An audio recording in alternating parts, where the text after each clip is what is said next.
Hi, Sam Sorbo here for the Accidental Homeschooler. So today we're going to talk about percentages. Not really. I'm not going to give you a lesson in math.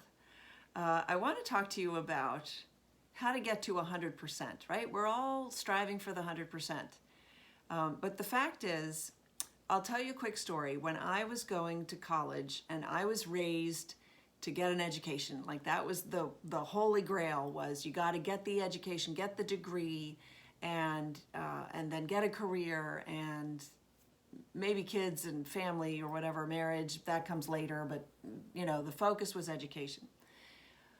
So I was going to school for biomedical engineering, and I started modeling when I took a year off from school because I was very stressed out about getting good grades, and I needed to take a year off, and I started modeling, and I made a lot of money. And all of a sudden I realized that I could make a lot of money, learn foreign languages, which I really enjoyed, have the time of my life, travel, sort of do everything except biomedical engineering, which I really enjoyed, or I could just do biomedical engineering.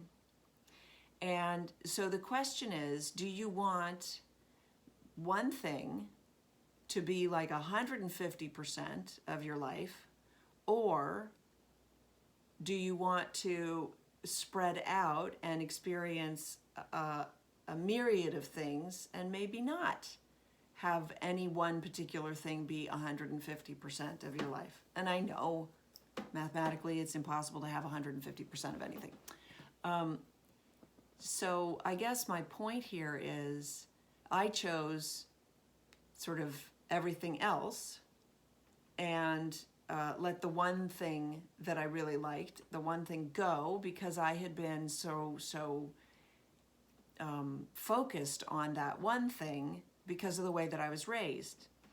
We want to raise well-rounded children, so we don't necessarily want our education aspirations to focus on one particular thing. And when I say one particular thing, what I'm saying is academics. Maybe they shouldn't be so focused on academics. Take a broader approach to your child's education. Call it upbringing, okay? So it's not just education. So when you're talking about homeschool, talk about music, talk about athletics, talk about art, painting. You're in charge now. So you can put all of these other things back into the curriculum for your children. And in that way, you can discover parts of your kids or things about your kids that you wouldn't otherwise have the opportunity to unveil. So that's very exciting. The other thing that I want to talk to you about percentages is, we're always striving for the 100%, but what you have to realize is sometimes 75% is 100%. Like, it's good enough. And so you don't have to do every lesson in the book in order to achieve the fundamental goal of the book, or the subject matter of the book. And the reason that I can say that is because even when you went to school, first of all, they didn't do all of the book. The books are typically, good textbooks are overwritten so that the teacher has plenty to draw from in order to teach the class. You, as the teacher now, you haven't been trained to be a teacher, so you don't know that secret.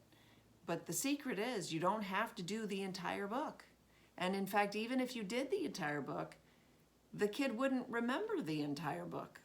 So you're never going to get to that 100% sort of, pie in the sky kind of figure. So take a step back, look at the whole student, and figure out how best to serve the student to create or help nurture a whole human being, instead of just a straight A Einstein type. And even if you have an Einstein type, like, take a moment and try to discover what else there is about that individual aside from the love of math and physics and stuff, right? Okay, that's it for today. Thanks so much for tuning in. Be sure to leave me a comment. Also subscribe and share with your friends. I appreciate it. We're trying to get the word out and get you parents encouraged, because you're up to the task. You just have to be encouraged and know that you can do this.